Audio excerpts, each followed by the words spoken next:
Bora, matangazo yenye tija, ukweli na burudani. Sikiliza idhaa hii ya Kiswahili ya Radio Fortune Africa, kituo chako kinachokuwa kwa kasi sana duniani. Wakati huu basi ni wakati mwafaka kwenda kupokea taarifa yetu ya habari kutoka idhaa hii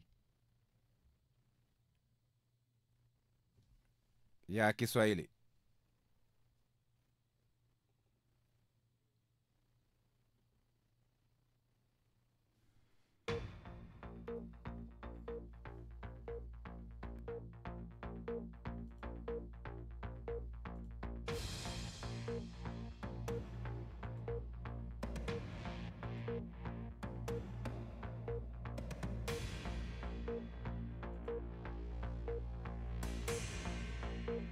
Karibu katika taarifa yetu ya habari kutoka idhaa hii ya Kiswahili Radio Fortune Africa. Tumekuandalia mengi, ikiwa ni pamoja na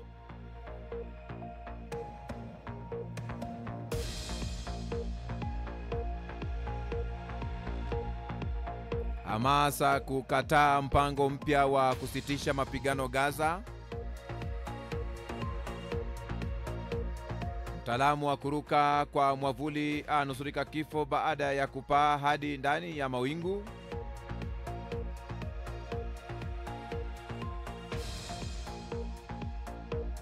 kesi ya timu ya matibabu ya Maradona yasitishwa,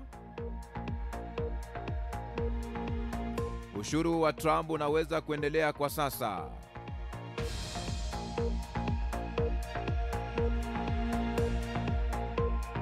ukosefu wa usalama washuhudiwa Gaza,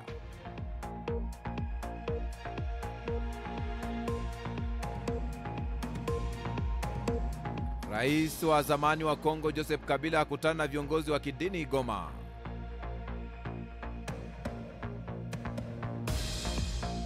Uturuki imependekeza kuwa mwenyeji wa kikao kati ya marais wa Marekani, Ukraina na Urusi katika juhudi za kujaribu kupata suluhu la kumaliza vita.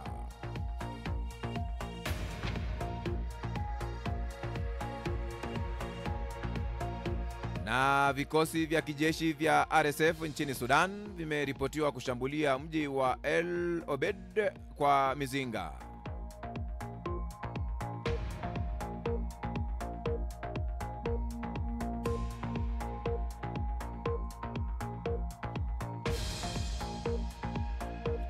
Naam, na tumai ubweri wafyo pote pale ulipo, kwa moyo mkunjufu na mikono miwili.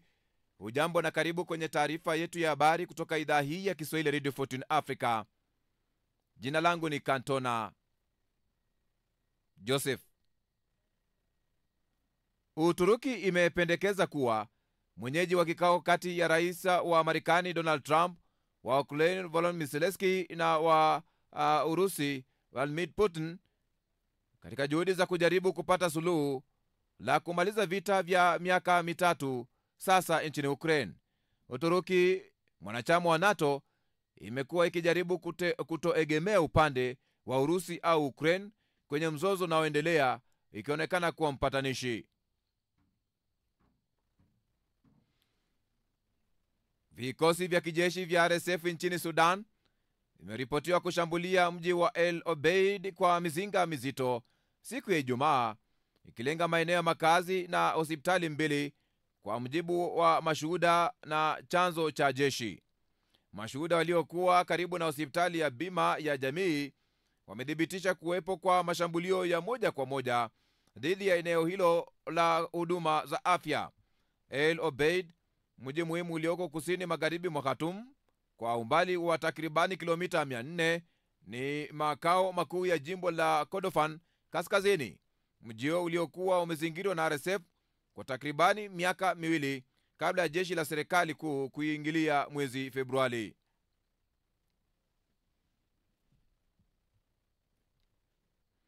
Wanamuziki watano wa kundi la Grupo Fugitivo waliopotea katika mji wa Reynosa ulioko karibu na mpaka wa Marekani wamethibitishwa kuuawa, huku washukiwa wakihusishwa na genge la ulanguzi wa dawa za kulevya.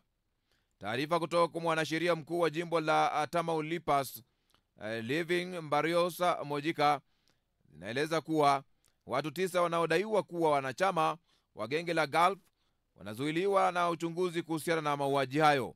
Kundi hilo la wanamuziki limesemekana kutoweka mnamo Mei 25 walipokuwa safarini kuelekea kwenye tamasha la Faraga. Familia zao zimeripoti kupotea na kupokea vitisho na madai ya fedha za fidia baada ya kutoweka kwao.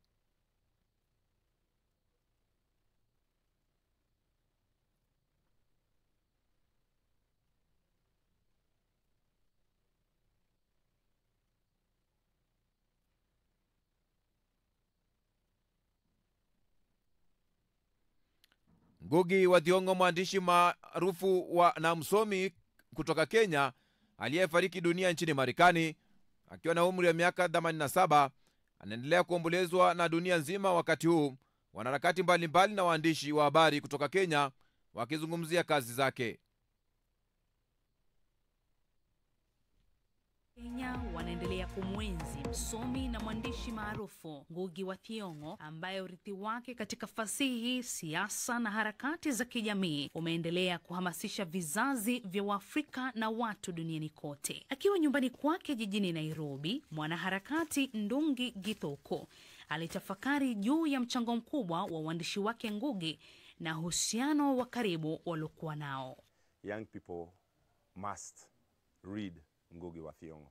It is only when you interact with his writings that you'll get to understand. Vijana wadogo nafasi kusoma vitabu vya Ngugi wa Thiong'o. Nilikuwa miongoni mwao waliopata bahati ya kuketi naye na kuzungumza naye na hata kukesha naye, tukibadilishana mawazo. Alikuwa mtu mzuri, angeweza kufanya mzaha kutokana na kitu chochote. Angecheka mwenyewe, pia angetucheka sisi. Kwa kweli alikuwa mtu mtulivu na alikuwa kama baba. Kupitia riwaya, insha na tamthilia zake, Ngugi alijitokeza kuwa sauti ya wanyonge, akifichua unyanyasaji wa kisiasa, kijamii na kiuchumi. Alijizatiti, ndicho kitu kikuu alichokifunza kwa mara. Unapaswa kukifuatilia kitu unachokitaka. Hakuna tatizo lolote kuendelea kuzungumzia kuhusu kile unachokiamini, na hakuna hasara yote ya kutowasaliti watu wako, kwa sababu Ngugi hakuwahi hata mara moja kuwasaliti watu. Mnamo Disemba mwaka 1977, Ngugi alikamatwa na kuwekwa kizuizini kwa mwaka mzima bila kufunguliwa mashtaka baada ya tamthilia yake maarufu Ngahika Ndenda, yani Nitaoa Nikipenda. Kutokana na vitisho vya kisiasa na habari kuwa idara ya usalama chini ya Rais Daniel Arap Moi wakati huo ilipanga kumkamata na hata kumuua, Ngugi alilazimika kuingia uhamishoni mwaka 1982. Akiwa uhamishoni alifanikisha taaluma ya kifasihi na akawa profesa wa Kiingereza na fasihi katika chuo kikuu cha California, Irvine, Marekani. Mwandishi mkongwe wa habari Parselelo Ole Kantai pia alitoa heshima zake kwa Ngugi. Ngugi alikuwa mtu mashuhuri na mwenye mshawishi mkubwa kwa kizazi hiki, na kipekee ni kizazi ambacho kilizaliwa kukulia katika maeneo ya asili iliyotengwa. Na namna fulani waliweka kuvuka mipaka hiyo ya kikoloni ili kutimiza matarajio yaliyowekwa na ukoloni, na kisha walivuka hata hayo matarajio na kuanza kufungua njia mpya mbali na kuelewa maana halisi ya kuwa Mwafrika. Ngugi wa Thiong'o ameendelea kuwa ishara ya uthubutu wa kiakili na mapambano ya ukombozi wa Afrika. Katika nyakati ambapo fikra huru mara nyingi hukandamizwa, urithi wa Ngugi wa Thiong'o unazidi kuwa mwanga kwa wasomi, wanaharakati na vizazi vipya vinavyotafuta mabadiliko ya kweli. Pumzika na amani, Ngugi wa Thiong'o. Watu zaidi ya 70 wamepoteza maisha jijini Khartoum nchini Sudan kwa kipindi cha siku 2 baada ya kuambukizwa ugonjwa wa kipindupindu. afya jijini Khartoum imesema hali imeendelea kuwa mbaya, ambapo maambukizi mapya 942 yameripotiwa huku vifo 25 vikiripotiwa siku ya Jumatano. Wakazi wa Khartoum wanakabiliwa na kipindupindu wakati huu wakiendelea kukumbwa na vita kati ya jeshi na wanamgambo wa RSF ambao wamekuwa wakipigana kwa miaka miwili sasa. Khartoum haina hospitali za uhakika kwa sababu ya vita ambavyo vimeharibu miundombinu za afya kwa 90% na kusababisha maafisa wa afya kukimbia na kuacha wagonjwa bila msaada, huku katibu mkuu wa Umoja wa Mataifa Antonio Guterres akitangaza kuanza kutolewa kwa chanjo ya kipindupindu katika wilaya ya Jebel Awila ambayo ndio iliyoathiriwa zaidi. Ongezeko hili la kipindupindu pia linakuja wakati huu RSF ikiendeleza mashambulio dhidi ya miundombinu muhimu hasa ya umeme na kusababisha giza jijini Khartoum. Waziri wa fedha wa Marekani Scott Bessent amesema mazungumzo ya kibiashara kati ya Marekani na Uchina yamekwama kidogo na huenda ikahitaji uingiliaji wa marais Donald Trump na Rais Xi Jinping wa Uchina. Jimbo la Somaliland linaloongoza nchini Somalia limefungua ofisi yake ya uwakilishi jijini Nairobi katika harakati za kutafuta kutambuliwa kikanda. Awali Kenya ilikuwa imezuia Somaliland kufungua ofisi zake jiji kuu la Nairobi, lakini rais wa jimbo hilo Abdirahman Mohamed Abdullahi amedokeza kuwa Rais William Ruto alimpa idhini hiyo ili kuimarisha masuala ya kibiashara na diplomasia. Wakati huo ufunguzi huo ulifanyika jana. Hii hapa sauti yake. Abdullahi alikuwa na kauli.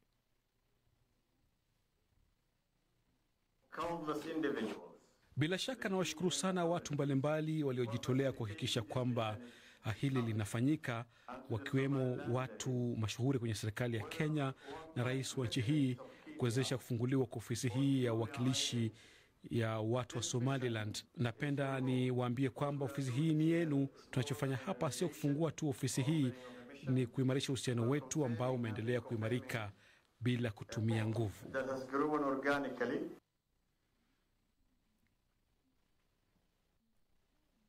Rais wa zamani wa Jamhuri ya Demokrasia ya Kongo Joseph Kabila jana alionekana hadharani kwa mara ya kwanza baada ya kuwasili Goma, jiji lililodhibitiwa na waasi wa M23. Kabila alikutana na viongozi wa dini ambapo vilevile walikuwa na waandishi wa habari katika msafara huo. Baada ya kukutana na rais huyo wa zamani wa DRC, kama anavyojulisha hapa Askofu Joel Amurani, mmoja wa viongozi wa madhehebu ya Kikristo mkoani Kivu Kaskazini. Rais Kabila alitualika sisi, tunampendekeza kumwambia kwamba yeye kama vile rais wa zamani alipigana vita na kufanya kazi kwa ambaye tunaisifu sisi wote muda wa miaka 18. Hiyo hekima, hiyo ujuzi, moyo ambaye alitumikisha ili amani irudi, afanya yake yote ili amani na umoja wa nchi vipate kurudi. Viongozi hao wameongeza kuwa Joseph Kabila aliwajulisha kuwa ni kwa lengo la kusikiliza mahitaji ya raia ndipo aliwasili jijini Goma, na kwa hayo baadhi ya raia wa Goma wamejulisha pia vile vyote venye viko banaeleza siyaona faida yangu. Mechenye mena tafuta muvile vyote kenye kitatuletea amani sisi wa Kongomani. Kabila ameingia mubitu mbaya sana vyenye havifurahishe raia. Tunaomba amani, kwani vita imetutatiza. Wanawake wamebakwa, wababa wameuawa, watoto vile vile. Tunaomba amani. Karibu sana, tunashukuru. Naye Tony Mali ya Batu kutoka shirika la raia Kivu Kaskazini amejulisha kuwa ni mapema mno kwa Joseph Kabila kutembelea Kivu Kaskazini wakati akishutumiwa na serikali ya DRC kuunga mkono waasi. Kama seneta wa Kongo, kwangu nawaza ni mapema zaidi kulipitia tendo hilo, kwani tuna changamoto kubwa. Joseph Kabila ametembelea mkoa wa Kivu Kaskazini siku chache tu baada ya serikali ya Kinshasa kumwondolea kinga ya kutoshtakiwa. Chube Ngorombi, Goma, RFI Kiswahili.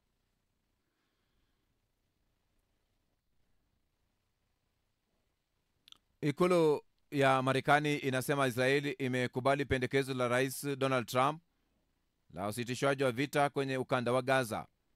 Aidha, Marekani imesema kundi la Hamas limesema viongozi wake wanatathmini pendekezo hilo la usitishwaji wa vita siku 60 na kuachiwa huru kwa mateka 9 wa Israeli, wakiwemo wale waliopoteza maisha.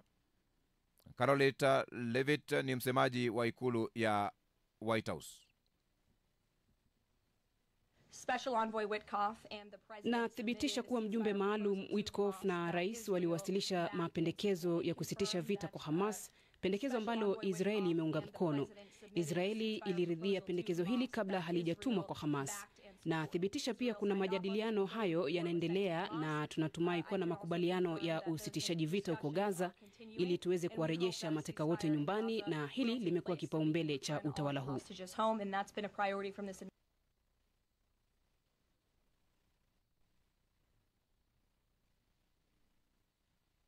Raia wa Korea Kusini wamejitokeza kwa wingi katika vituo vya kupigia kura ili kumchagua rais mpya wa taifa hilo. Hii ni baada ya miezi kadhaa ya sintofahamu ya kisiasa kufuatia hatua ya rais wa zamani Yoon Suk Yeol kutangaza sheria ya kijeshi ya kusimamisha utawala wa kiraia, hatua iliyompelekea kupigiwa kura ya kutokuwa na imani naye na hatimaye kuondolewa madarakani. Kura ya maoni inaonyesha mgombea wa kiliberali Lee Jae-myung anaongoza kwa asilimia 49 akifuatiwa na Kim Moon-so wa chama tawala cha People's Power akiwa na asilimia 35.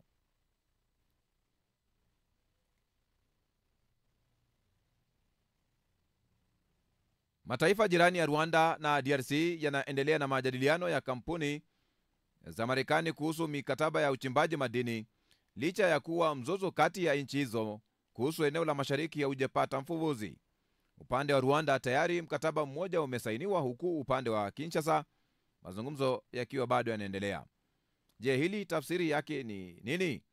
Francois Alwende ni mchambuzi wa siasa DRC, anazungumza akiwa jiji kuu la Nairobi, Kenya. Serikali hizo mbili ziliwekwa kwa meza moja na serikali ya Marekani ambayo kabisa ilitaka kusaini ama inataka kusaini mkataba wa madini na serikali ya Kongo. Pia si eti Rwanda hakuna madini, Rwanda kuna madini, na ikiwa serikali ya Rwanda ilisaini mkataba huo na kampuni ya Marekani ambayo si kampuni ndogo, inataka kuonyesha kwamba pia mlikuwa mkitulaumu kwamba tunapora madini ya Kongo, nanyi mjue kwamba tuna madini yetu na kuna kampuni kubwa za Marekani ambazo zinaweza kuchimba madini hapa. Na la mwisho kabisa, Rwanda inaendelea kuonekana kwamba inacheza mchezo wake vizuri na hawana faida sana ya amani ipate kurudi mashariki mwa Kongo ikiwa ile picture ambayo waliwekewa kwamba wenyewe ndo wanaleta mzozo haitaondolewa. Ni sauti yake Francois Alwende, mchambuzi wa siasa za DRC, akizungumza akiwa jiji kuu la Nairobi, Kenya.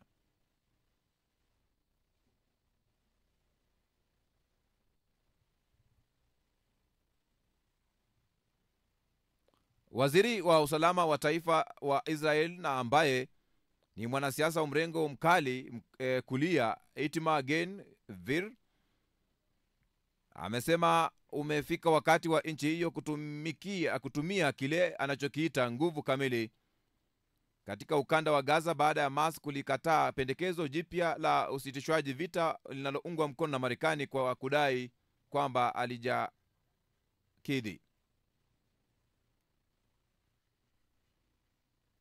Waziri wa zamani wa fedha wa Mauritania Sidi Ould Tah amechaguliwa kuwa rais wa Benki ya Maendeleo ya Afrika AFDP katika mkutano uliofanyika nchini Ivory Coast. Sidi Ould Tah amewashinda wagombea wengine 4 katika kinyang'anyiro hicho cha kuchukua nafasi ya rais wa sasa wa benki hiyo, Akiumi Adesina kutoka Nigeria.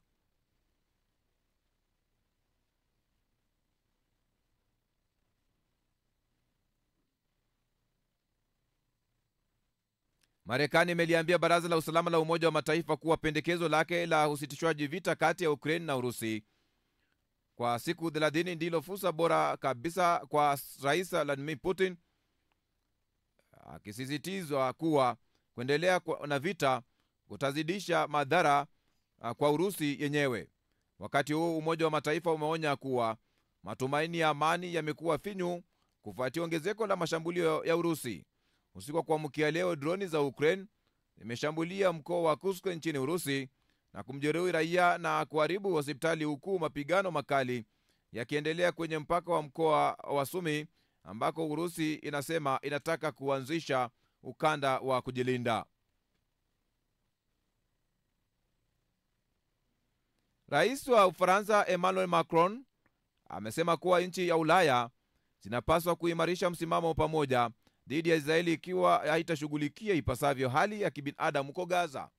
Wakati huo huo, duru zinasema Marekani inapendekeza mpango wa kusitishwa mapigano kwa siku 60 na kuachiliwa kwa mateka 28 wa Israeli wakiwa hai na waliokufa katika wiki ya kwanza, ili la kubadilishana na kuachiliwa kwa wafungwa 1286 wa Kipalestina na mabaki ya Wapalestina 180 waliofariki dunia.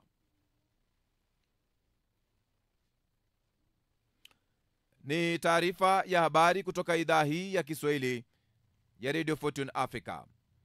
Yapo basi unaungana nasi, haujakosea. Unatupata mbashara. Mapo habari kuu.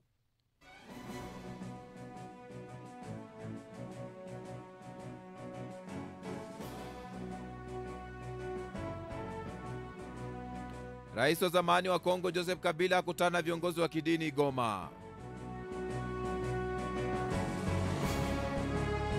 Rais wa Uturuki Recep Tayyip ametoa wito kwa viongozi wa Ukraine na Urusi kutofunga milango ya mazungumzo.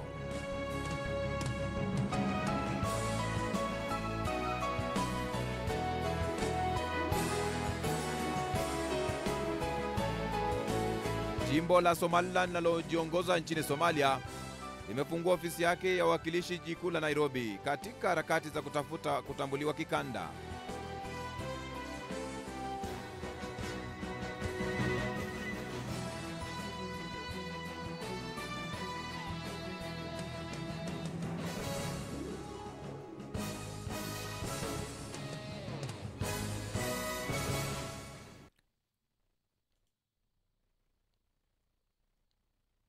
Tunakuomba mpenzi msikilizaji, simama na kituo hiki kufikia malengo yake ya uratibu kwenye hatua ya kuweza kununua transmitter yenye uwezo wa kurusha matangazo yake mbali na kwa njia nzuri yatakayotanua wigo letu na kuwafikia mamilioni ya watu kwa njia ya FM. Unaweza wasilisha mchango wako kupitia paybill number ni 625625, account number ni 012450 85217800 au till number ni 4561468 kupitia mitandao yote. Hii ni idhaa ya Kiswahili ya Radio Fortune Africa. Mambo yetu, safari yetu, maisha yetu, tamaduni wetu na imani yetu. Sikiliza idhaa hii kwa vipindi bora, matangazo yenye tija, vile vile ukweli na burudani.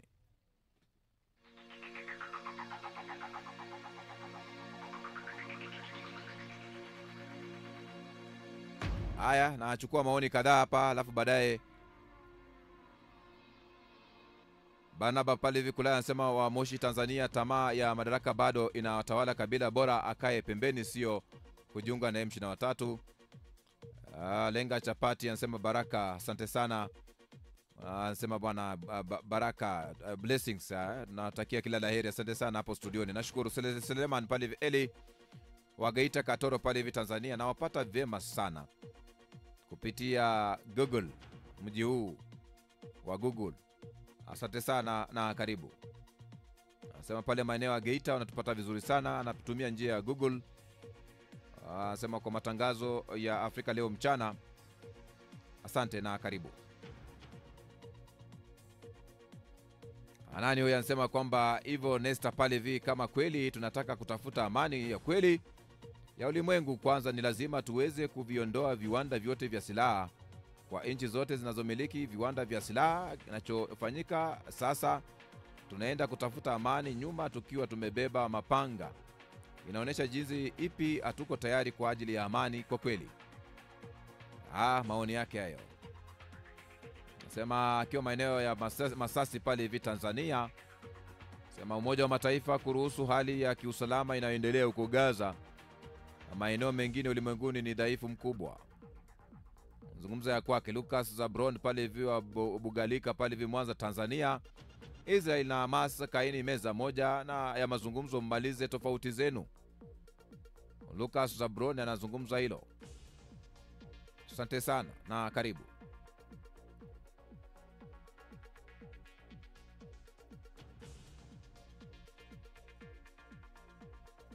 Richard Segre anasema siku 30 ni nyingi sana mbele ya Putin. Analotaka yeye ni Ukraine kukubali masharti ya Putin, kisha Marekani aache kuonesha ubovu mno. Vile vile anaitwa pale hivi Omari Kitage pale hivi huyo Trump.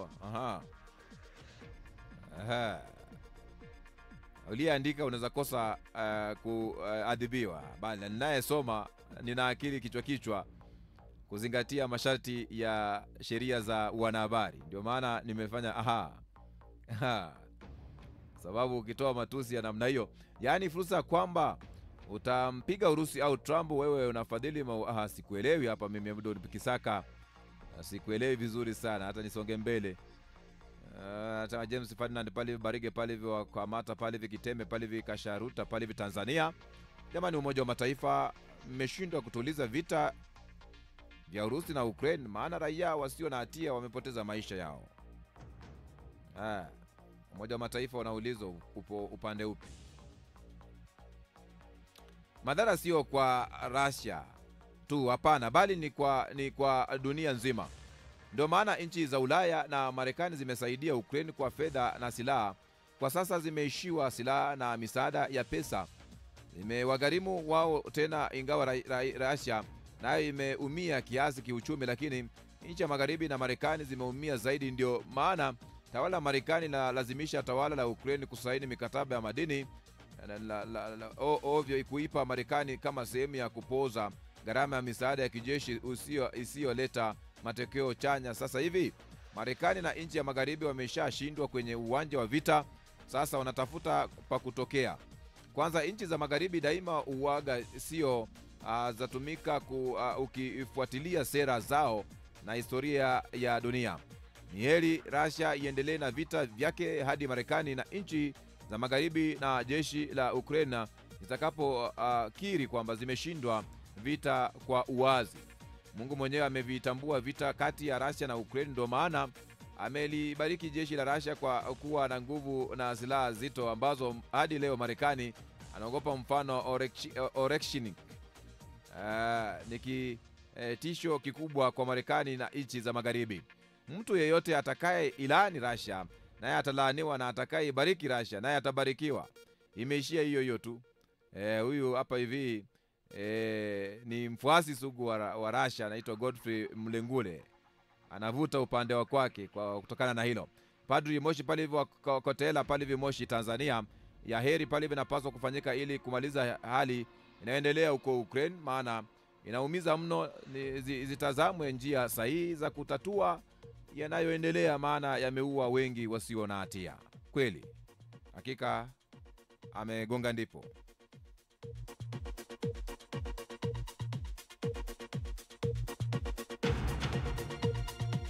Hii ni idhaa ya Kiswahili Radio 14.